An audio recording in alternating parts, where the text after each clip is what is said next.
რომელი ქართველი ცნობილი რეჟისორების იუბილეებს აღნიშნავენ, სად შეაფასებენ ქართულ დიზაინერებს და რას გვიამბობს და გვიმღერებს მანანა მენაბდე. ჩვენი გუნდი დღეს პირველამდე TV პირველზე წარმოგიდგენთ.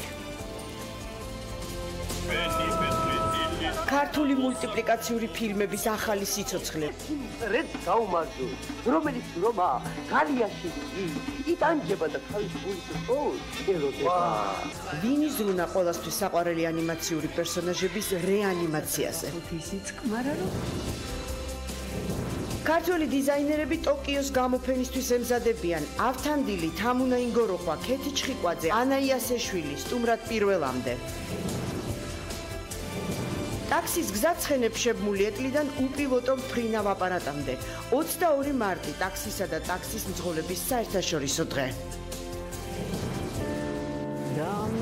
მომღერალი, მსახიობი, მწერალი, მხატვარი, რეჟისორი, მრავალმხრივი ხელოვანი და ლეგენდარული იშხნელების ღირსეული შთამომავალი. პირველამდე რუბრიკაში მუსიკალური პარასკევი მანანა მენაბდეს ვმასპინძლობთ.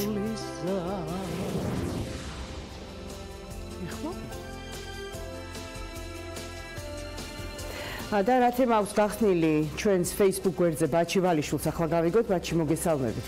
მოგესალმები ნინო და მივესალმები ჩვენს მაყურებელს. დღეს ჩვენი თემა არის რომელია თქვენი საყვარელი ქართული ანიმაციური ფილმი.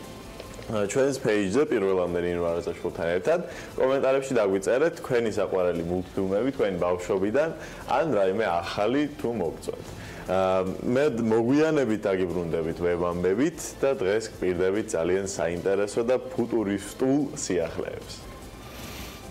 აი გამოჩნდა ანიმაციური მულტფილმის კადრიც, რომელიც ციფრულ ფორმატზე გადავიდა ჩვენ რამდენიმე წუთში ამ ანიმაციური ფილმების რესტავრაციის პროექტის ავტორები შემოგვიერთდებიან. მანამდე მიხეილ კობახიძის 80 წლის იუბილესთან დაკავშირებით დღეს ვახო ვარაზის და ლაშა ოთხმეზურის ფილმის ჩვენება გაიმართება.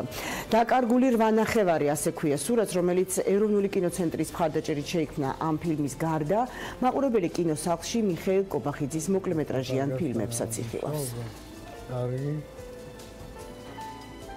მე მგონია რაღაც 100 წელიწადში ქართულ კინოს ისტორიაში სხვა ყველა სტატისტად დარჩება და ეს ერთადერთი იქნება ვისი ფილმებიც არ ვიცი წესთ კინოსკოლებში უნდა ისწავლებოდეს განსაკუთრებით ქოლგა და მუსიკოსები და ამიტომ ძალიან მინდოდა რომ თვითონ მას ესაუბრა თავის ფილმებს. სოფლიოში ყველაზე პოპულარული და გავლენიანი ვებგვერდისა და დიზაინ ჟურნალის დიზინის შემქმნელი მარკუს ფერსი თბილისშია. საქართველოში საკუთარი გამოცდილების გასაზიარებლად ჩამოვიდა, ამიტომ სასტუმრო სტამბაში მასთან შეხვედრად ჟურნალისტებთან ერთად არქიტექტორები, დიზაინერები შეიკრიბნენ. შეხვედრა სახელწოდებით არქიტექტურა და დიზაინი ციფრულ ხანაში თბილისის არქიტექტურის ბიენალისა და პროექტის Windows ორგანიზებით ჩატარდა. I'm going to tell the story of how it started. მინდა დამსწრებს გავუზიარო ჩემი გამოცდილება თუ როგორ შეცვალა ინტერნეტმა არქიტექტურისა და დიზაინის ინდუსტრია, როგორ დავიწყე ჩემს პროექტზე მუშაობა და როგორ გახდა დიზაინი გლობალური პლატფორმა. მოხარული ვარ, რომ თბილისში ჩამოვედი და მივესალმები ქართულ შემოქმედებს არქიტექტურისა და დიზაინის ჩვენს დიდ ოჯახში. დიზაინი არის 2006 წლიდან ერთ-ერთი ყველაზე დიდი და მნიშვნელოვანი ინტერნეტ ჟურნალი არქიტექტურის და დიზაინის გაშუქების მხრივ. ძალიან ბევრი ელოდებოდა, იმიტომ რომ ერთ-ერთი მნიშვნელოვანი წყარო არის დიზაინი ზოგადად ქართული პროფესიული საზოგადოებისთვის. მერაბ კოკოჩაშვილის 84 წელი შეუსრულდა. კინოკარიერის პარალელურად რეჟისორი წლებია პედაგოგიურ საქმიანობას ეწევა და 2006 წლიდან თბილისის სახელმწიფო უნივერსიტეტის კინო-ტელეხელოვნების მიმართულებას ხელმძღვანელობს. დღეს 12 საათზე უნივერსიტეტში რეჟისორის საიუბილეო ღონისძიება გაიმართება, ვინც თავისი თავი შექმნა self-made. ასე ქვია დოკუმენტურ ფილმს, რომლის პრემიერაც იგეგმება ავტორი, ჟურნალისტი, გაზეთ თბილისის უნივერსიტეტის რედაქტორი ნინო კაკულია გახლავთ, რეჟისორზე ამბის თხრობა 60-იანელთა ქართულ კინოში მოსვლით და მათი საბჭოთა ცენზურასთან დაპირისპირებით იწყება პროტესტი, რეპრესირებული ოჯახი, რეჟისორის დიდი წინაპარი ალექსანდრე ჭავჭავაძე, პედაგოგიური მოღვაწეობა, ფილმები და ცხოვრებისეული ფრაგმენტები მერაბ კოკოჩაშვილის შემოქმედებითი გზის ქრონიკას ერთად გადავლებენ თვალს დღევანდელ ღონისძიებაზე მოწვეული სპეციალური სტუმრები. მათ შორის რეჟისორის კოლეგები, მსახიობები, მეგობრები და ოფიციალური პირებიც. ხშირ შემთხვევაში ვხედავ, რომ ის განათლება აღარ აქვს სტუდენტს მოსულს, რომელიც მას ჰქონდა 20 წლის წინ, 25 წლის წინ, როდესაც მოდიოდა ახალგაზრდა. ბევრი რამ არის საფიქრელი. ჩვენი ქვეყანა უნდა გახდეს კვლავ კულტურული ქვეყანა.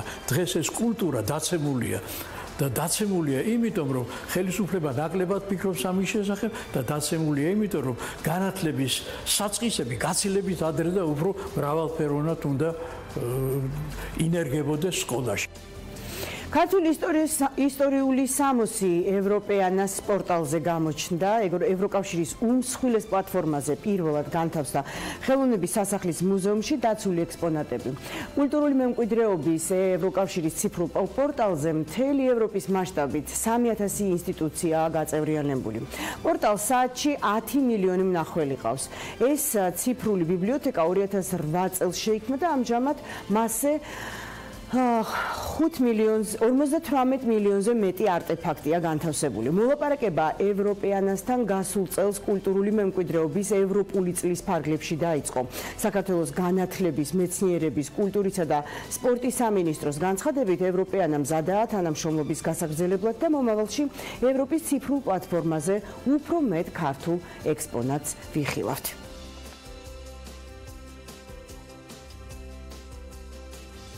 ლუი ვიტონმა მაიკლ ჯექსონის სტილით ინსპირირებული სამოსი კოლექციიდან ამოიღო ფრანგული მოდის სახმა, გადაწყვეტილება დოკუმენტური ფილმის Living Neverland-ის გამოსვლის შემდეგ მიიღო, რომელშიც ორი ზრდასრული მამაკაცი ჯექსონს პედოფილიაში ადანაშაულებს.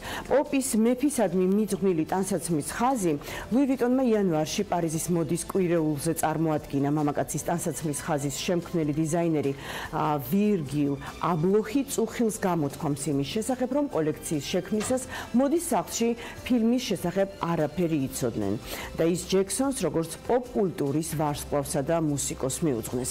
ჩემთვის მიუღებელია ყველანაირი სახის ძალადობა ბავშვებზე და ვგმობ ნებისმიერი ფორმის ჩაგვრას, განაცხადა დიზაინერმა.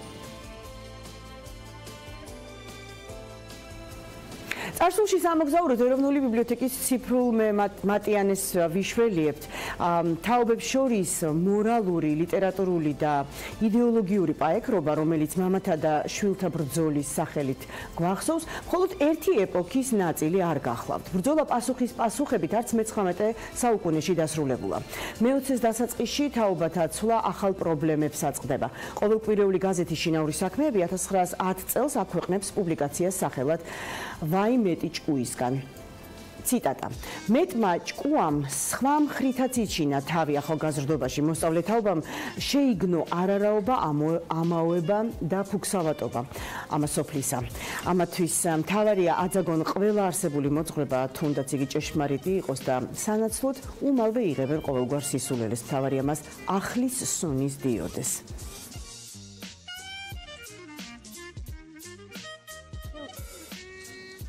შეუძლებელია ვისაუბროთ ქართულ პრესაზე და უყურადღებოდ დავტოვოთ სარეკლამო განცხადებები, რომლებიც დღევანდელი გადმოსახედიდან საკმაოდ უცნაურად აღიქმება. მსგავსი ჩანართებით ამჯერად გვანებიურებს ყოველდღიური ცნობის ფურცელი. 1904 წლის მარტის ნომერში ხვდებით იულიუს გენესის საათების მაღაზიისა და სახელოსნოს რეკლამას, სადაც მოკლედ და ზუსტად მოგმართავენ. დრო არ ჩერდება, ჩვენ მით უმეტეს გელით ყველას. აღსანიშნავია, რომ მაღაზია მყიდველებს ასევე ურიგდება პრეისკურანტს, ანუ ფასების ერთგვარ ამონაწერს. იმ პერიოდის საღდგომო კვირეულიდან გამომდინარე, აქვე ვაწყდებით პასკების და კულიჩების მცხოველის განცხადებასაც. ჩვენი პასკები საუკეთესოა და საუკეთესო მასალისგან მზადდება. მრგვალი არასდროს გვივარდება და გემოვნებაც რჩეულია. გთხოვთ არ დაუჯეროთ არავის, მარტო ჩემს საკონდიტროში იშოვება ჩემი პასკები და არსად გასაყიდად არ ვაძლევ სხვას. სერგეი პისხის რედაქტორობით 1880 წლის გაზეთ დროების 22 მარტის ნომერს გადავხედავთ, შესაძლოა ვერც კი მივხვდეთ, რომ დღევანდელობიდან თითქმის 140 წელი გვაშორებს. იმ დროის თბილისურ სავაჭრო ადგილებშიც განსაკუთრებულად მოხშირდა ხანძრები, რაც მოსახლეობაში სხვადასხვა ეჭვებს აჩენს. გაზეთში წერენ: კვირა ისე არ გაივლის, ხან ერთსა და ხან მეორე ალაგას არ გაჩნდეს ჩვენს ქალაქშიც ცეცხლი. ყველაზე ხშირად ცეცხლი იმ მაღაზიებს ედება, რომელთაც საქონელიც 4 ფასადაა შეტანილი. ცეცხლის ზარალის მზღვეველ საზოგადოებაში.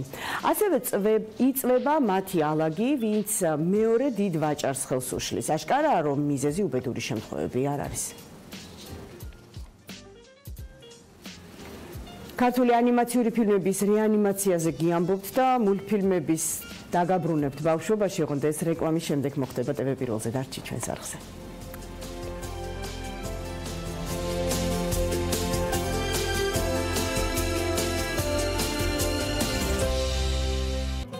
TV პირველზე პირდაპირ ეთერში ვაგრძელებთ ანიმაციური ფილმები ეროვნული არქივის მაღალი გარჩევადობის კინოსკანერზე ციფრულ ფორმატში გადადის და რესტავრაცია უტარდება. მულტიპლიკაციურ ფილმებს ფერის, გამოსახულებისა და ხმის კორექცია უკეთდება, შედეგად მიიღება ქართული ანიმაციური ნამუშევრების მაღალი ხარისხის ციფრული ასლები, რომლებიც ბავშვებისა და მოზარდებისთვის უფრო საინტერესო და მიმზიდველი უნდა გახდეს. ყველაზე ცნობილი და ყველაზე უცნობიც 9 ქართული მოკლემეტრაჟიანი ანიმაციური ფილმი უკვე გაქირავებაში ჩასაშობად მზადაა, ამიტომ დღეიდან კვირეულის ფარგლებში ეროვნული არქივის კინოთეატრში იწყება მათი ჩვენებაც. ქართული მულტფილმების თანხლებით რეანიმაციურ პროექტის ავტორები შემოგვიერთდნენ TV პირველზე. გიორგი კაკაბაძე, ეროვნული არქივის კინო, ფოტო, ფონო არქივის დირექტორი, მოგესალმებით. და გიორგი ხარებავა, კინოსტუდია ქართული ფილმის დირექტორის საბჭოს წევრი. რაღაც თანხები გამოჩნდა, რომ ქართულ ანიმაციას მივხედეთ და აღდგენა დაიწყო? იცით რა, თანხები არ გამოჩენილა. მინდა გითხრათ, რომ ზოგადად კინოსტუდია ქართული ფილმი არასაბიუჯეტო ორგანიზაციაა და თვითდაფინანსებაზეა. მიუხედავად მაგისა, ჩვენ მოვახერხეთ, რომ იდეას უფრო მეტი ყურადღება მივაქციეთ, ვიდრე ვთქვათ ფინანსების მოძიებას პირველივე რიგში და თან ამას ჰქონდა გარკვეული გამოწვევა, რამდენად შევძლებდით ჩვენ თვითონ ჩვენი ძალებით, თუნდაც საცდელად რამდენიმე ანიმაციის გაკეთებას. ამაში რა თქმა უნდა გავერთიანდით, ეგრე გამოვიდა, იმიტომ რომ არქივთან ერთად გაცილებით მეტი საშუალება გამოჩნდა, გაცილებით მეტი ასე ვთქვათ დროის დანაზოგი და შევძელით, რომ საბოლოო ჯამში მიგვეღო ის, რაც მივიღეთ, თუმცა დრო საკმაოდ ბევრი დაიხარჯა, რადგან პროცესები საკმაოდ ბევრია თვითონ რესტავრაციის კუთხით. ამიტომ მინდა გითხრათ, რომ ეს პირველიც და რა თქმა უნდა არის ფინანსების გარეშე, მაგრამ გვაძლევს იმედს, რომ სამომავლოდ პროექტი გაგრძელდება და გაგრძელდება ისეთი კუთხით, როდესაც დაინტერესდებიან და ეს დაინტერესება ფინანსებშიც აისახება.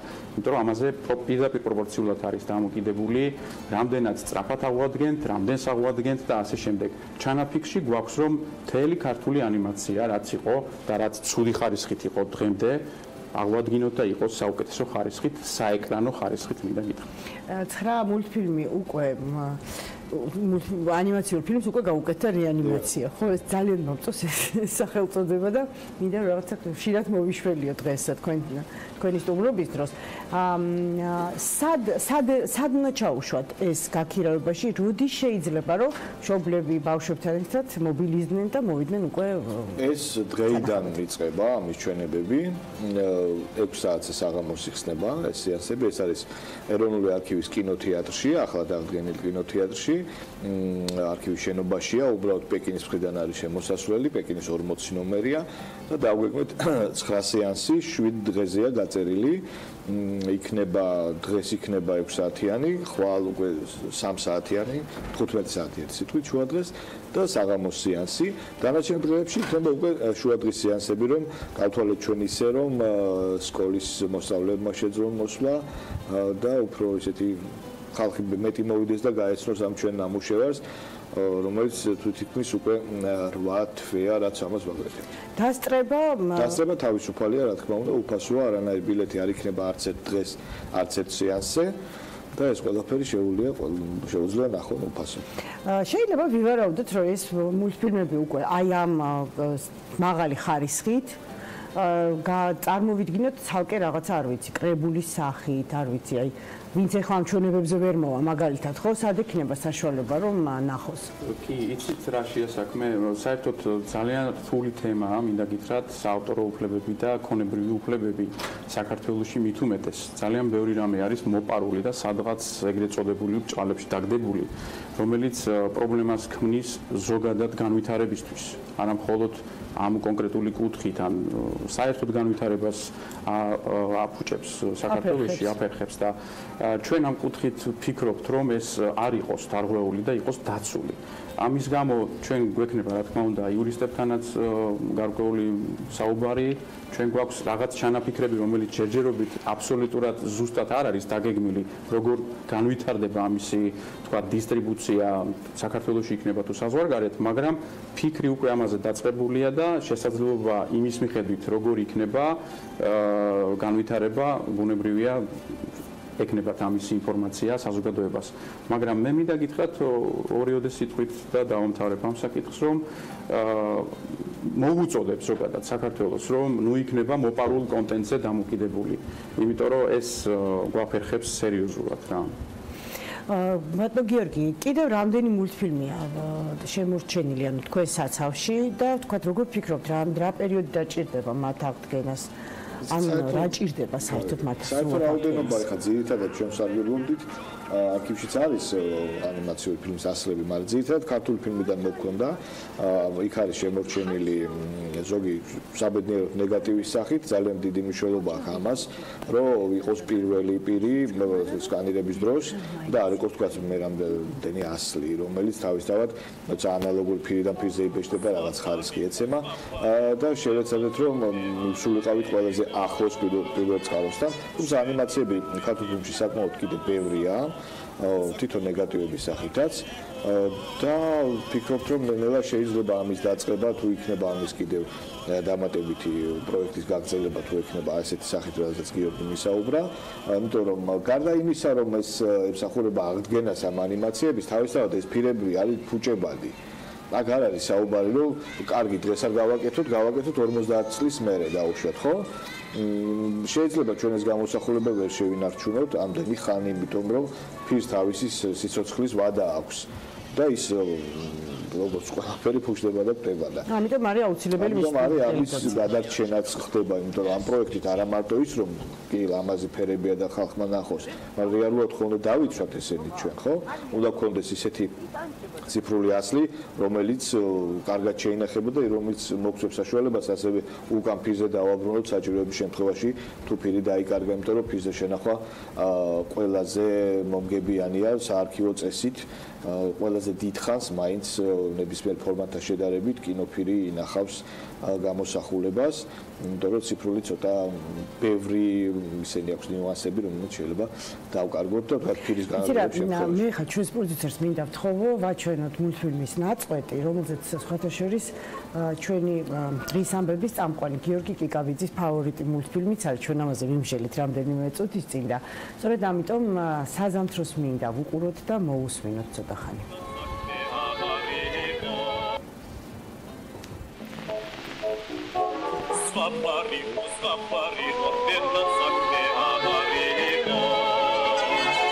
Შვენი პეტრეცილი და უსაკობით მომდარიღო რირა ვორერა ვორერა რირა ვორერა ვორერა რირა ვორერა ეს ახლა უკვე აღდგენილი ვერსია, ხო? რაც გადაიშალა გვერდით პანჯარაში.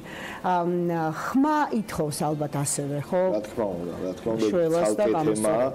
არის რაღაცა წვეტები ხმაში ჭირდება, თქვათ, რაღაცა გახმოვანება, არ ვიცი, მე ჯანუკახიძე ვინ უნდა გაახმოვოს, არ ვიცი, მაგრამ ძალიან კომპლექსური თემაა, მინდა გითხრათ, ბუნებრივია, რომ არ უნდა დაიკარგოს ის, რაც იყო. და პირველ რიგში ვეძებთ იმ წყაროებს, სადაც შეიძლება იყოს შენახული ყველაზე ახლოს ორიგინალთან არსებული მაგალითად მაგნიტური ფირი, რომლიდანაც მე იბეჭდებოდა ოპტიკური ფირი, ოპტიკურიდან მე საერთო ასლები და ასე შემდეგ და ამას რა თქმა უნდა ვეძებთ ყველგან. თქვათ არქივში შეიძლება იყოს რაღაც შემონახული, შეიძლება ჩვენთან იყოს, შეიძლება სადმე ან ტელევიზიაში ან თუნდაც თუ დაკარგულია საერთოდ რაღაც კასეტაზე, სადღაც გადანაწერში, რომ იქიდან რესტავრირდეს თვითონ ხმა და ჩანაცვლდეს. ძალიან კომპლექსური პროცესია. მინდა გითხრათ, რომ იგივე რუსეთში, სადაც არის ძალიან დიდი არქივი და ჩვენი ფილმები იქ ინახება, მხოლოდ რუსული ასლები აქვს და ხმაში აი ეს პრობლემა სერიოზულია, მინდა გითხრათ. იქიდან არ არის ეს საშუალება, რომ ქართული ხმა ჩამოვიტანო. ეს მულტფილმები რა პრინციპით აირჩა? ავარჩიეთ იმ პრინციპით, რომ მეტნაკლებად ყოფილიყო ცნობილი და საყვარელი მულტფილმები, ასევე მაგრამ ძირითადი პრინციპი ყოფილიყო სხვადასხვა პერიოდი. წუნა და წუწუნა 1962 წლის არის და იგივე წელიწადზე 91 წლის არის. ხო, უნდა ავტორები ყოფილიყო სხვადასხვა, ანიმაციის სტილი ყოფილიყო სხვადასხვა და პერიოდი. და უფრო მრავალფეროვანია, ხო, რა ვთქვათ, ერთფეროვანი არ ყოფილიყო და ეს 9 რატომ აი 9? იმიტომ რომ ქრონომეტრაჟი დაემთხეს სრულმეტრაჟიანი ფილმის ქრონომეტრაჟს, ხო, რომ კინოში როცა მოდიხარ საყურებლად, ის გაწყობა გაქვს, რომ ერთი ფილმი უნდა ნახო, ხო, საათ ნახევარი. ხა 20 წუთიან სეანსს რო გააკეთებ, ცოტა არ დაგრჩება ის დაბეჭდილება, ვთქვათ, 2-3 მულტფილმი რო გაუშვა. თვითონ მულტფილმი არის 10-8 წუთი ყველაზე დიდი მაინც წუნა და წუწუნა და საერთო ჯამში არის საათ ნახევარი ეს სეანსი. რომელიც ახლა კვირეულის რეანიმაციის ფარგლებში იქნება სეანსები ყოველ დღე არქივის, ეროვნული არქივის კინოდარბაზში, რომელ საათზე იწყება ეს სეანსები? დღეს არის 6-ზე და დანარჩენ დღეებში არის 15 საათს. გიორგი კაკაბაძეს და ბატონ გიორგი ხარებავას ძალიან დიდ მადლობას გიხდით, რომ დაგვაბრუნეთ ბავშვობაში და რაც მთავარია, გახართ სადარაჯოზე, რომ ის რისი გადარჩენაც არის შესაძლებელი, არ წაგვართვათ ჩვენი ბავშვობიდან. მადლობთ. მადლობა. 22 მარტს სოფლიოში ტაქსის დღე აღინიშნება. პირველი ტაქსები 1907 წელს ლონდონის ქუჩებში გამოჩნდნენ ტაქსის გზა, ცხენებშევმული ეტლებიდან ფრინავ მოდელებამდე, ნახეთ რუბრიკაში პირველად.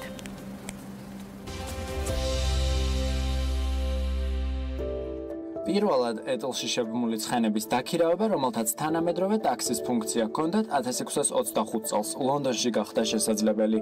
პირველი ტაქსის სადგომები კი 1636 წელს პარლამენტის მიერ ეტლების დაქირავების ლეგალიზებასთან ერთად ცენტრალურ ლონდონში გამოჩნდა. სასტუმროს მეპატრონეები, ვაჭრები და ქალაქის სტუმრები ტაქსის სერვისის ყველაზე აქტიური მომხმარებლები იყვნენ. ამავე კონცეფციის ტაქსის დაქირავების სერვისი პარიზში 1640 წელს ეგრეთ წოდებული ფიაკრის მოტორების პირველი პროვაიდერის ნიკოლას სუეჟის მოტორიზებული ეტლების სახით გამოჩნდა. ფიაკრის ტაქსები 1924 წელს დაპატენტებულმა ჰენსომ ქეპსმა ჩაანაცვლა, რომლის ავტორი ბრიტანელი არქიტექტორი ჯოზეფ ჰენსომი იყო. ახალი ტიპის ერთცხენიანი ეტლი მოხერხებული დიზაინის გამო ბევრად სწრაფი, უსაფრთხო და იაფი გადაადგილების საუკეთესო ალტერნატივას წარმოადგენდა. ელექტრონული ბატარეაზე მომუშავე ტაქსები მე-19 საუკუნის ბოლოს ლონდონის ქუჩებში გამოჩნდა. 1897 წელს უოლტერ ბერსის მიერ დაპატენტებული მანქანის მოდელებს სპეციფიკური ხმის გამო მეტსახელად კოლიბრებს ეძახდნენ. ტექნოლოგიების განვითარებასთან ერთად წლების განმავლობაში ტაქსის სერვისი ყველა ქვეყანაში ინდივიდუალურად განვითარდა. დღეისათვის ტაქსის ფერი და მანქანის მოდელი დიდი ქალაქების სავიზიტო ბარათად იქცა. ტრადიციულ ტაქსთან შედარებით მსოფლიოს სხვადასხვა ქვეყანაში ტრანსპორტირებისთვის ბევრ უცნაურ და გამორჩეულ მომსახურებას შემოგთავაზებენ. ბოდა ველოსიპედის ან მოტოციკლის ტაქსია, რომელთაც ყველაზე ხშირად აღმოსავლეთ აფრიკაში შეხვდებით. მსგავსი მომსახურება დაბალი ფასისა და საცობებში მარტივი გადაადგილების გამო პოპულარობას არ კარგავს, თუმცა ხშირად ბოდას მგზავრები სხეულის სერიოზულ დაზიანებებს იღებენ.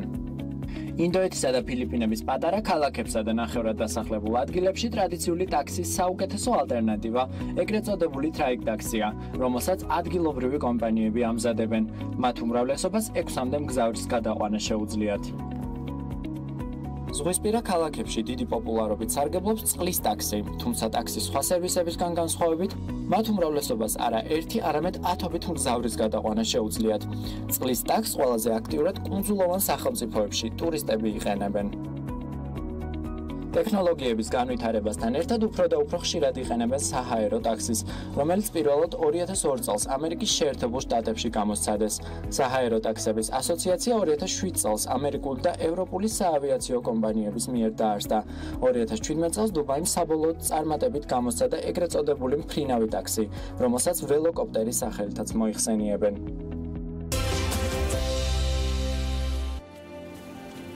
პირდაპირ ეთერში ვაგრძელებთ მუშაობას და ტაქსისტების საერთაშორისო დღეს ამ თემაზე ვიცი რომ ბაჩივალიშვილსაც აქვს სასაუბრო ინტერნეტიდან. ნამდვილად. აქ სიუჟეტიც უნდა ვიხილეთ ერთ ესეთი ფრინავი ტაქსი, რომელსაც დღეს გესაუბრებით, მაგრამ ცოტა მოგვიანებით ჯერ ასეთი კითხვა მაქვს.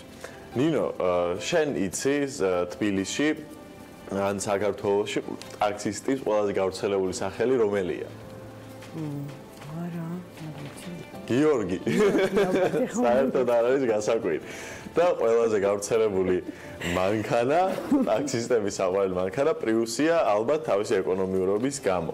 ერთ-ერთმა კომპანიამ ტაქსების კომპანიამ ჩაატარა კვლევა, სტატისტიკური კვლევა, რის მიხედვითაც ესე იგი დაალაგეს ყველაზე გავრცელებული სახელები, 5-ს ჩამოგითვლით ახლა.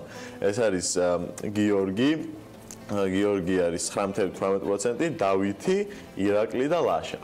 და მანქანების ხუთეულიც არის პრიუსი, მერსედეს E-კლასი, მერსედეს C-კლასი და Opel Astra. და Nissan Note. Nissan Note-ს არ ატარებს არავინ. ანუ 1.25%-ია მთელ საქართველოს ტაქსების რაოდენობა Nissan Note. კარგით, ეს ცოტა სახალისო გადახვევა. ახლა მოდით გადავიდეთ საქმეზე.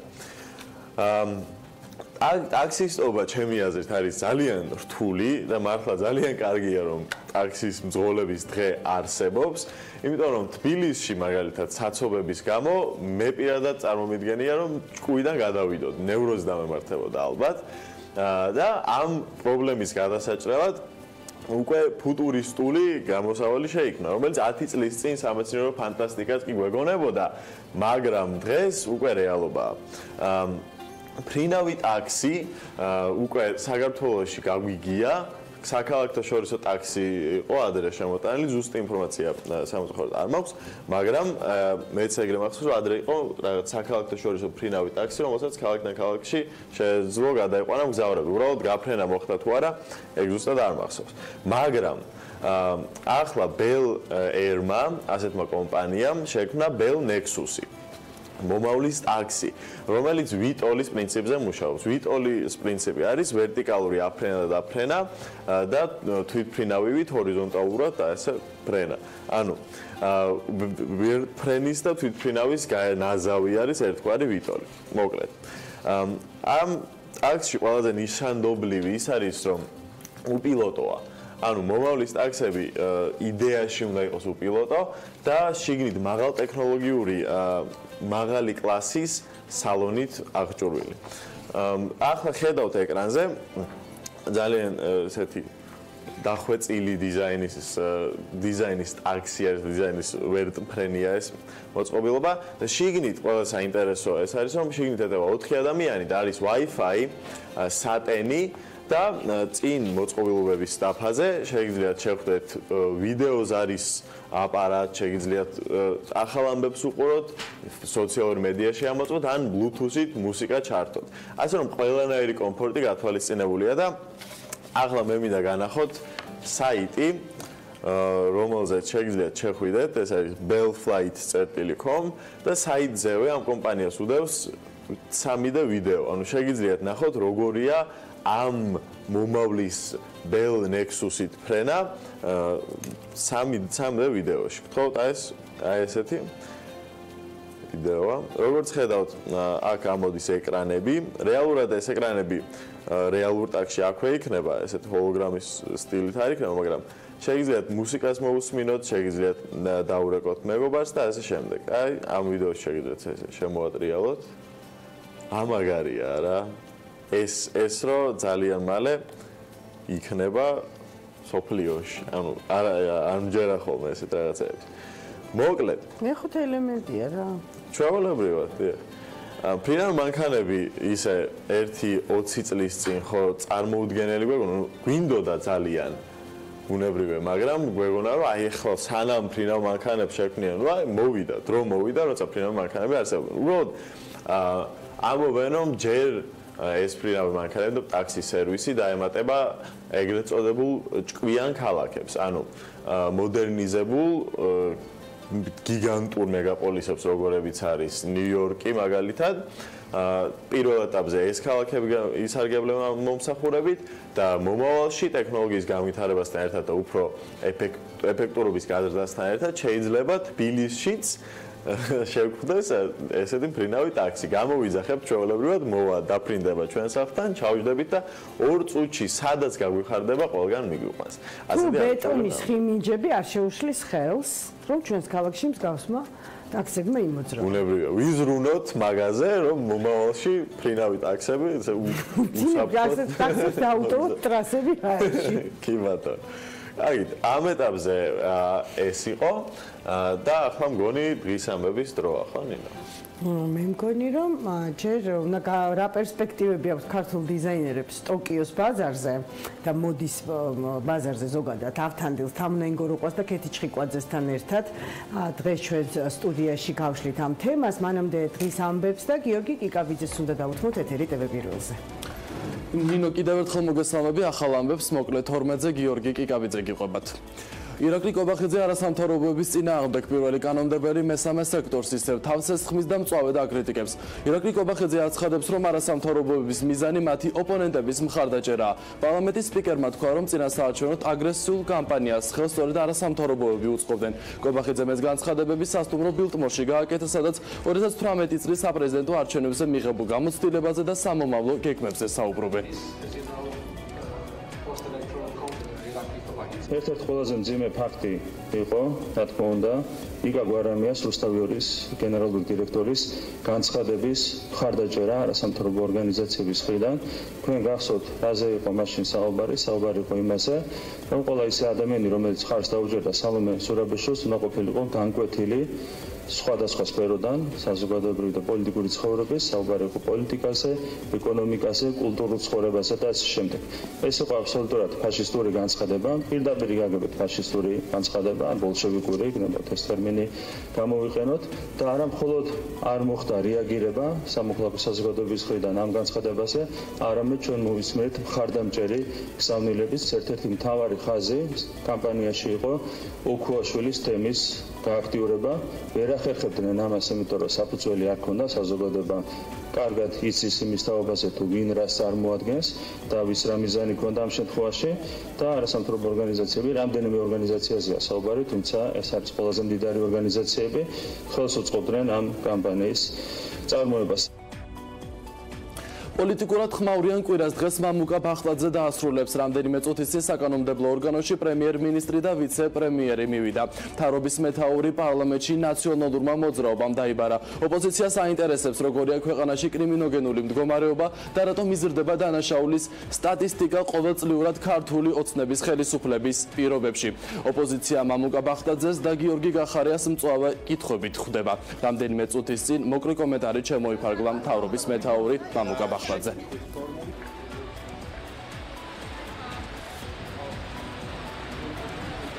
თქმა უნდა, თვითონ შეკითხვის ფორმულირება უკვე არის საზოგადოების შეცდომაში შეყვანის მცდელობა. ეს ჩვენ ინტერპელაციაზე ავხსნით ყველაფერს. არ არის გაუარესებული მამუკა? ჩვენს ვერ იქნება დასმული შეკითხვა იმასთან დაკავშირებით, თუ რატომ გაიზარდა ქვეყანაში კრიმინალი, არ არსებობს არც ერთი სახის დანაშაული, რომელიც არ გაზრდილიყოს ქვეყანაში, ასევე პირდაპირ შეიმჩნევა დანაშაულზე ხელის დაფარების პრაქტიკა ხელისუფლების მიერ, არ არის გამოძიებული ის უმძიმესი დანაშაულებები, რომელსაც ჩადის ხელისუფლებასთან დაკავშირებული პირები, როგორიც არის კრიმინალი, როგორიც არის ელიტარული კორუფცია.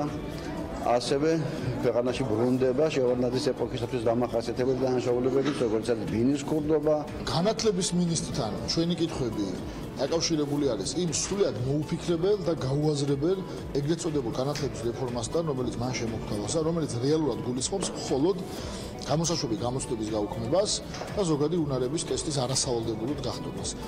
არც ერთ ამ კონკრეტულ საკითხზე მინისტრს არ წარმოუდგენია არგუმენტი. ინტერპელაციის შემთხვევაში შესაძლებელია მხოლოდ დამაზუსტებელი კითხვა, ერთი კითხვა, ეს უფლება აქვს ინტერპელაციის ავტორს, ანუ ფრაქციის რომელიმე წარმომადგენელს ექნება ამის შესაძლებლობა. მას შემდეგ რაც პრემიერი დამაზუსტებელ კითხვასაც გასცემს პასუხს, უკვე იწყება პოლიტიკური დებატების ეტაპი. ფადიასლი ამბობს, რომ ბიზნესის დაცვის შესახებ ძინა ივანიშვილის სიტყვები პირველივე დღეს მზის ჩასვლასთან ერთად გარდაიცვალა. საქართველოში საერთაშორისო სავაჭრო პალატის თავმჯდომარე ვრცელ წერილს აქვეყნებს, წერს, რომ ბიძინა ივანიშვილი ქვეყანაში ბიზნესის და საინვესტიციო კლიმატის ნომერ პირველ ვალდებულებად და დაბრკოლებად გადაიქცა. ფადიასლის თქმით, გასული 21 წლის განმავლობაში ის ყოველდღიურად ხედავდა თუ როგორ იყენებდა მთავრობა სისტემატურად სახელმწიფო აპარატს ბიზნესმენების ამოსაძირკვად, დასასუსტებლად და დასაშანტაჟებლად.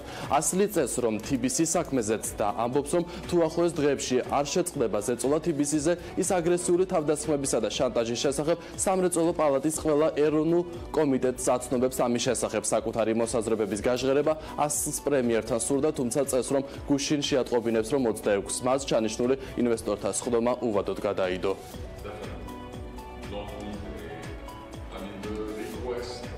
11 კითხვა მამუკა ხაზარაძისა და TBC ბანკის საქმის შესახებ საერთაშორისო გამჭვირვალობა მის კითხვები გამოაქვეყნა, რაზეც პასუხები საზოგადოებას ამ დრომდე არ აქვს.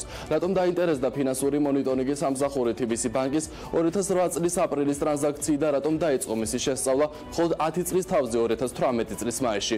როგორ გაჟორა მედიაში ინფორმაცია მონიტორინგის დაწყების შესახებ 2018 წლის ივნისში?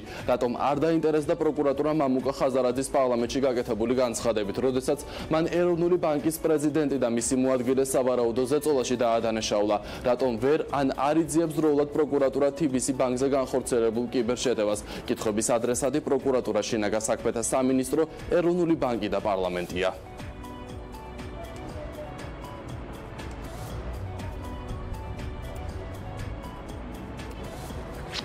ასეთ იყო ამ დროისთვის განვითარებული მოვლენები. დღის ამბებს უფრო ვრცლად 13 საათზე ეთურა ინსკერველი გაგაცნობთ, ასე რომ დარჩით პირველზე. გიორგი, რა თქმა უნდა, დაველოდებით დღის ამბებს, მანამდე Fashion World Tokyo 2019 რამდენიმე დღეში იაპონიაში ტოკიოს ყველაზე დიდ საგამოფენო სივრცეში ქართული დიზაინერები თავის ნამუშევრებს წარადგენენ. კონცეპტუალური მოდელები, სამარკო ნიშანი, ბრენდი, საავტორო უფლებები, ეს მთავარი კრიტერიუმებია, რასაც უნდა აკმაყოფილებდეს აზიის ერთ-ერთ ყველაზე მასშტაბურ გამოფენა გაყიდვაზე მოსახვედრად დიზაინერი. Fashion World Tokyo 2019-ში მონაწილეობას მსოფლიოს სხვადასხვა ქვეყნიდან 750 დიზაინერი მიიღებს. დიზაინერები შოურუმში როგორც თავისუფალი სტილის, casual, ასევე deluxe კოლექციებს და აქსესუარებს წარმოადგენენ. გამგზავრებამდე ქართული დიზაინერებს წარმატება გვინდა უსურვოთ ჩვენი სტუდიიდან. ავთანდილს გვიტინიძე, თამუნა ინგოროყვა და კეთი ჩხიკვაძე უკვე ჩვენთან ერთად არიან. მოგესალმებით, ჩვენ გველის ჩართვაც ოღონდ ეს ყოფილი რამდენიმე წუთში. პირველ რიგში ძალიან საინტერესო აზიური ბაზარი. ეხლა მე სანამ დავიწყებდით პირდაპირ ეთერს, თქვენ სწორედ ამაზე მსჯელობდით, რაღაცა იმედებით, პროგნოზებით, მაგრამ ავთანდილი, შენ ხარ მე მგონი ერთადერთი ამ შემადგენლობაში, ვისაც უკვე აზიურ ბაზარზე რაღაც პროდუქცია გაუშვი და მოსინჯე და ნახე, ხო? ბაიერი შუამდგომლობდა ამას ალბათ. დიახ, კი, ეს იყო მილანში მოხდა და ანუ პირველი სეზონია, რაც წარვადგინა, თუმცა გაზაფხულის კოლექცია და აი ამ ესთეტიკით გავაგრძელე ხა შემოდგომა ზამთარით 2020 წლის. ძალიან დიდი გამოფენაა, 750 დიზაინერი იღებს მონაწილეობას და ვიცი რომ აწარმოებს საქართველოს დამსახურებაა, რომ ქართველი დიზაინერებიც მიდიხართ. თამუნა, შენთვის რამდენად საინტერესოა აღმოსავლური ბაზარი და ზოგადად ეს დიდი გამოფენა, რისთვისაც ამზადებთ თქვენს კოლექციებს? იცით რა არის, ჩვენ საერთოდ ძირითადად ევროპაში ვიღებთ მონაწილეობას გამოფენებზე და იქიდან უკვე აზიურ ბაზარზე, კერძოდ ხა ტოკიოში არ ვყიდით, მაგრამ საკმაოდ ფართოდ იყიდება უკვე სამოსი სხვადასხვა ქალაქებში და ფიქრობ, რომ ეხლა ეს თვითონ აწარმოებს აწარმოე საქართველოს მოვიდა ამ იდეით, რომ ეს ამ ხელა გამოფენაში მიგვეღო მონაწილეობა ქართულ დიზაინერებს, წარგვედგინა ჩვენი პროდუქცია და ძალიან გვერდში დაგვიდგა, იმიტომ რომ ეს იმდენად რთულია, რომ ქართული დიზაინერი აი ამ დღეს ამ გარემოში აიღო სამოსის გადაფრინდა ტოკიოში, მიიღო მონაწილეობა, იმიტომ რომ ისედაც ძალიან ბევრ გამოფენაში ვიღებთ მონაწილეობას და ძალიან ბევრი ბიუჯეტი სჭირდება ამ ყველაფერს, მაგრამ უკვე აი მერამდენი სეზონია, აწარმოე საქართველოს რაღაც ახალ-ახალი პროექტებით გვიდგას გვერდში და გვეხმარება, რომ სხვადასხვა ისეთ სერიოზულ პროექტებში მივიღოთ მონაწილეობა და ვფიქრობ, რომ ეს აი ამ კერძო ტოკიოს ეს გამოფენა ძალიან წარმატებული იქნება, რადგან უკვე დიდი ხანია თვენახევარია რეალურად უკვე კერძოდ ბაიერებთანაც უკვე მუშაობთ და ეს მხოლოდ არ არის ავიღეთ ტანსაცმელი აგერ ვართ ქართველები. თვითონ ისინი ძალიან მუშაობენ ყველაფერზე, რომ კარგად გაიყიდოს, კარგად წარვადგინოთ ჩვენი ბრენდები და რაღაცა თვითონ ქართული ეს საქართველოს სახელიც გავიტანოთ იაპონიაში, იმიტომ რომ მათ ბევრი საქართველოზე არ იციან. კეთი, რა კოლექციები მიდის ახლა? ეს მაყურებელს უნდა ავუხსნათ, რომ ეს არ არის მოდის ჩვენება, ხო? თქვენ მიდიხართ იმისთვის, რომ მიიღოთ მონაწილეობა გამოფენაში. ეს არის შოურუმი, ესე ვთქვათ, უკვე მე მგონი მაყურებლებმა იცის, რას ნიშნავს შოურუმი, სადაც კოლექციები ჩაგვაქვს და ხდება კოლექციების შეკვეთა.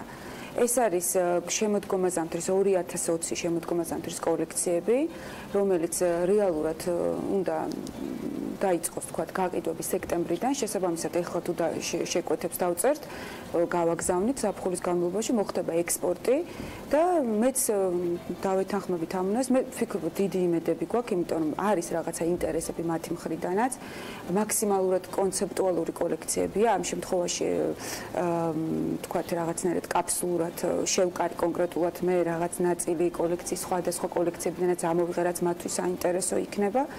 და ვფიქრობ, რომ არა, დარწმუნებული ვარ, რომ აუცილებლად შედეგს უნდა მივაღწიოთ, იმიტომ რომ ამ ხელა თანადგომა, თქვათ, აწარმოე საქართველოსიც გვინდა, რომ მათაც გაუმართლოთ და როგორც ბიზნესიც ეს არის საქმიანი შეხვედრები. დიზაინერებისთვის ძალიან მნიშვნელოვანია ჩვენ აი სხვადასხვა ქვეყნებში დავდივართ და აი ეს კომერციული მხარე ხო ძირითადად ადამიანები შეჩვეულები არიან ეს ჩვენებებს ხო უკვე აი ბოლო ეტაპი ეს ყოველთვის ბოლო ეტაპია აი ამ სანამ ჩვენებები ტარდება იქამდე მიდის ნუ საოცარი სამუშაო პროცესი როცა გადიხარ უკვე მსოფლიო ბაზარზე და ზოგადად აზიური ბაზარი პირადად ჩემთვის ძალიან საინტერესო უკვე აი წლებია მგონია რომ აი ამ ესთეტიკაში ვთქვათ ჯდები და ყოველთვის იყო ინტერესი მართლა გვინდა რომ ყველანი წარმატებულები ვიყოთ და ეს ახალი ბაზარი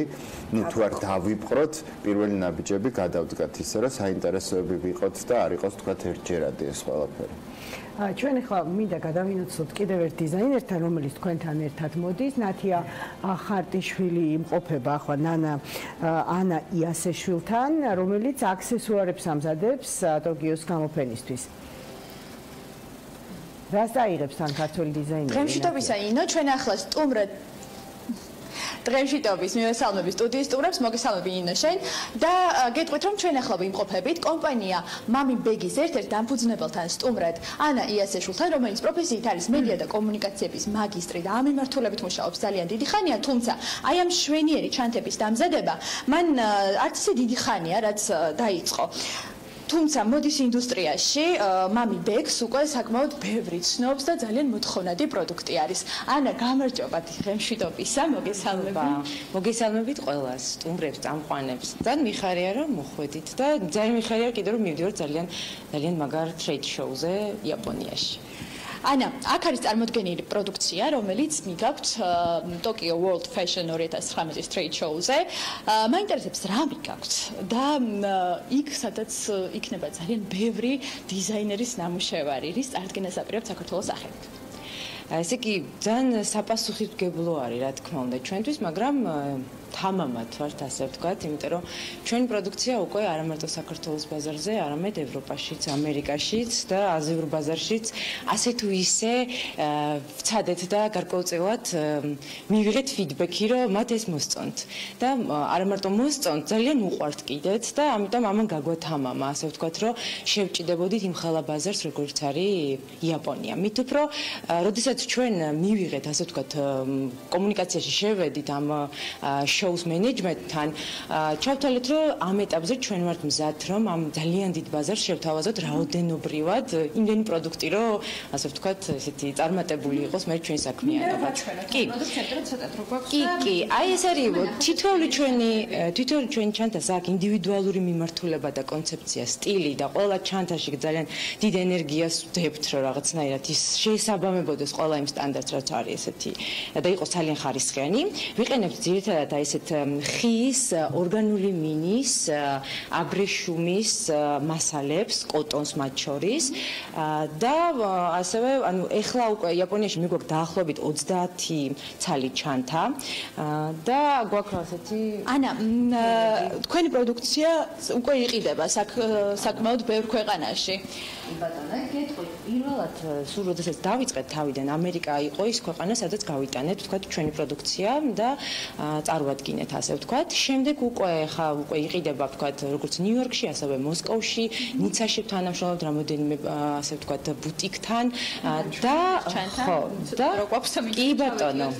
აი ეს არის ეს ხა მიცით რომ საკურა აყვავდა იქ და იაპონური, ასე ვთქვათ, ფერების მიხედვითაც ვცადეთ, რომ ცოტა ისეთი ფერები წავა. როგორი მოლოდინები გაქვს? როგორი შედეგი დაბრუნდებით? უკვე გვაქვს ჩვენ დაგეგმილი 10-ზე მეტი შეხვედრა და გონია რომ ზუსტად ის სეგმენტია წარმოდგენილი უკვე იმ ბაზარზე, ამ B2B შეხვედრებზე, რომლებიც საკმაოდ დაინტერესდებიან და უკვე დაინტერესდნენ ჩვენთან თანამშრომლობით. მოკლედ ეს ფერები ის არის, რომელიც ეს ანა, ნათია, დიდ მადლობას გიხდი, ანას წარმატებებს უსურებ და ყველა დიზაინერს სტუდიაში, მადლობთ. თამნა, მინდა კითხო, იცი, აი ჩვენ ახლა ვსაუბრობთ, ახლა ეს არის რაღაც ჩემთვის მაპატიეთ, მე იმდენი წლის რესპონდენტები ხართ და ისეთი პერიოდიდან დავიწყეთ ჩვენ მსჯელობა, როგორ შეიძლება გაიყიდოს ქართული ტანსაცმელი, მაშინ მე მგონი ვერც ვოცნობობდი საერთოდ, რომ რაღაც ასე დიდ გამოფენებზე შეიძლებოდა მოხვედრა. როგორ ფიქრობ, აი რამ შეუწყო ყველაზე მეტად ხელი, რომ ამ შემთხვევაში სახელმწიფო დგას თქვენს გვერდით, ხო, საწარმოო საქართველო, რომელიც ძალიან დიდ პოტენციალს რო არ ხედავდეს ახლა თქვენში. ალბათ არ იქნებოდა ამ ხელა მხარდაჭერა, იმიტომ ჩვენ გვახსოვს, რომ არც კი ოცნებობდით რაღაცა მსგავს მხარდაჭერას. თქვენ უბრალოდ გჯეროდათ, რომ თქვენ აკეთებდით საქმეს, გქონდათ ამის ნიჭი, მოწოდება, ძალიან ერთგულად უშუქობაში, აი რა პერიოდები არ გამოიარეთ იმისთვის, რომ დღეს ქცეულიყო ბრენდად ავთანდილი, თამუნა, ქეთი. ამიტომ აი როგორ ფიქრობთ, ყველაზე მეტად რა მიმუშავა კარგად იმისთვის, რომ თქვენ დღეს ასეთ გაქვთ საშუალება პოზიცირებისა საზღვარგარეთ? იცით რა არის, ჩვენ რეალურად შევქმნით, ესე ვთქვათ, ნიადაგი და ჩაუყარეთ, ესე ვთქვათ, საძირკველი ამ ყველაფერს, იმიტომ რომ იყო დრო, როცა საქართველოს როგორც აი ესეთი მოდის სფერო, არავინ არ იცოდა რა იყო და ავთანდილი, ქეთი, მე კიდე რამოდენიმე დიზაინერი მივდიოდით და ვიღებდით მონაწილეობას სხვადასხვა გამოფენებზე, სხვადასხვა შოურუმებში და დაიწყო ისე, რომ ვიღებდით სხვადასხვა შეკვეთებს და უკვე ამ მყიდველს მთელ მსოფლიოში ჩვენ გავუჩინეთ იმის დავარწმუნეთ რეალურად იმაში, რომ ეს არის ქვეყანა, სადაც თქვენ შეგიძლიათ გააკეთოთ შეკვეთა და არ მოტყუვდებით. და ჩვენ ძალიან პასუხი ხო 10 წელია. 2004 წელს ვიყავი მე პირველად შოურუმში პარიზში და ნუ აი მას მერე რეალურად იყო რაღაც პერიოდი ვჩერდებოდი, იყო რაღაც პერიოდი, ნუ მაგრამ უკვე რეალურად 10 წელია ინტენსიურად. ინტენსიურად არ გაგვიცდენია. და მარტო პარიზში არა, იგივე მილანშიც და ეს ნიუ-იორკშიც და ეს თელ სოფლიოში მე ხანდახან ესე ცოტა ისე გამომდის ხოლმე რაღაცა უკვე სტაჟიანი დიზაინერი ვით რაღაც მაგრამ აი ძალიან ბევრ ახალგაზრდა დიზაინერებს რეალურად ჩაუყარეთ საძირკველი და გაუყვალეთ გზა იმიტომ რომ ის გზა რაც ჩვენ გამოვიარეთ არის ურთულესი და არ ამგონია ყველას კონდეს იმის პოტენციალი თავს არ ვიქებ მაგრამ აი მისი სიძლიერე რომ ეს გზა გაიარონ და იმაში დაარწმუნონ ის ჩვენი ქვეყანა რა ხან ომი იყო ხან რა ხდებოდა რაღაც აი სულ რაღაც გაურკვეველი სიტუაციები რომ აი აქ პროდუქტის შექმნა არ იქნება თქვათ რისკთან არსებული ეს რაღაცა ბიზნესურად ზობა გავაჩინოთ ბაერებთან იმიტომ რომ როცა დასაწყისში გაკვირდებიან რაც არ უნდა მოეწონოთ აი ძალიან მოსწონთ ხო არის მე ბევრი კითხვები რომ აი რამდენად რეალურია ეს ზომებში იგივე ხარისხით თავის დროზე გააგზავნო იმ ქვეყნებში და ანუ ჩავიდეს ისეთი პროდუქცია რომელიც მოატრიალებენ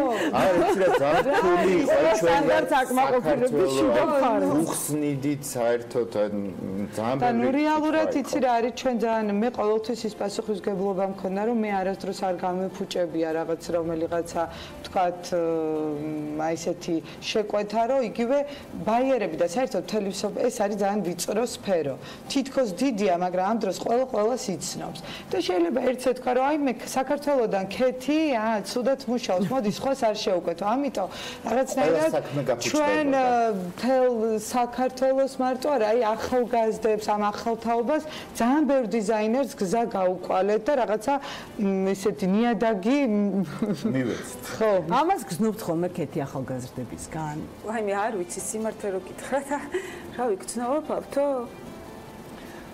არ ვიცი არც ყოფილა იქ შემთხვევა და არც კითხვა არც დაგვისვია არავისთვის პრინციპში თქვენ კითხეთ თუ იმესთან გექნება მე აქ დავსვი შეიძლება ნამდვილად არ ვიცი და არც არავისგან არ ველოდებთ უბრალოდ ამას ჩვენ ყვებით როგორც ფაქტს იმიტომ რომ 10 წლის ჩვენ რო პარიზში ვიყავით შოურუმებში მართლა ვერ ხვდებოდა რა გვინდოდა იქ ანუ ძალიან ბევრი ისე გვიყურებდა რომ აი თქვენ რა უნდა ქნათ ნამდვილად ესე იყო რეალურად შეყურადღება ხო რაღაც აი სულ პარალელს ვავლებ რომ ქართული მოდის მიმართ ძალიან ისეთი ყურადღებით არის სოფლის საზოგადოება ისე როგორც ქართული კინოს მიმართ ეხა და ეს მე ძალიან სიამოვნებთ როგორც ქართულს ძალიან და მე გიხდით ძალიან დიდ მადლობას იმისთვის რომ თქვენ მიუხედავად იმ წლებისა რაც გამოვიარეთ ერთად მე როგორც ჟურნალისტმა და თქვენს გვერდში მყოფმა ადამიანმა ხო თქვენ არ დაწიეთ რა არაფერი და პირველ რიგში ხარისხი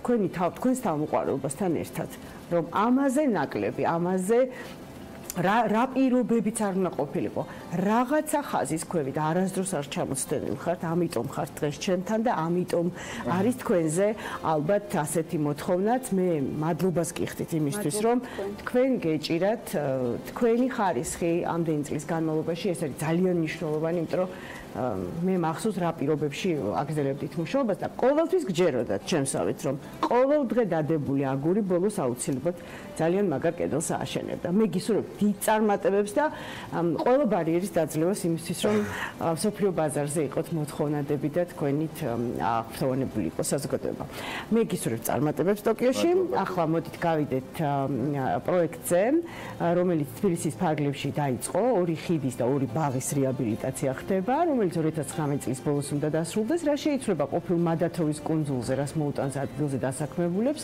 რომლებიც სიახლეს ჯერ ვერ ეგუებიან და როგორ მოეწყობა თბილისის ორი სანაპიროს დამაკავშირებელი ხიდები, რომელიც როგორც კულტურული მემკვიდრეობის ძეგლები, მნიშვნელოვან ადგილს იკავებენ ჩვენი დედაქალაქის ისტორიაში. ლევან ლომიძე შეეცდება ეს ყველაფერი აფიქსებს თავის რეპორტაჟში.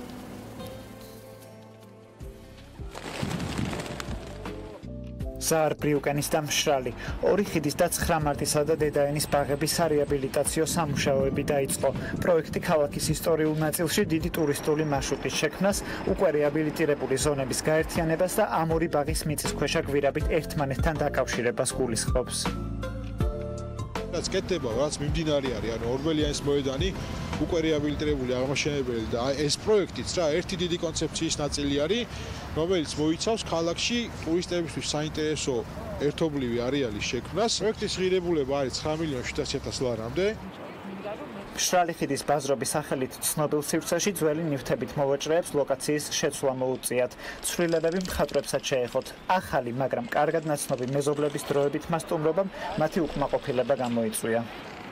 ეს ხალხი გარემო ვაჭრეები, ესენი არიან ვაჭრები, რომელიც შემოიყვანეს შიგნით და უბრალოდ ეს ცოტა დისკომფორტს გვიქმნის. ჩვენ ვაჭრები არა ვართ, ჩვენ ვართ ხელოვანი ხალხი და ხელოვან ხალხს ცოტა დიდი პატივისცემა სჭირდება. პრეტენზიები გამოგვიცხადეს მხატვრებმა და ძალიან უხეში ფორმით, ძალიან ცუდად.